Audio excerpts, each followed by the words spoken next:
सुन्दरि माधवि चन्द्र सहोदरि हेममये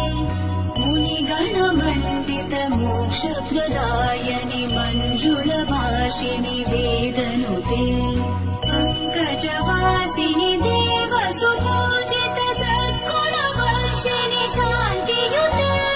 जय जय हे मधुसूदन कामिनि आदिलक्ष्मि जय पालय माम् जय जय हे मधुसूदन कामिनि आदिलक्ष्मि जय पालय माम् सुमनसवन्दित सुन्दरि माधवि चन्द्र सहोदरि हेममये मुनिगणमण्डित मोक्षप्रदायनि मञ्जुलभाषिणि वेदनुते पङ्कजवासिनि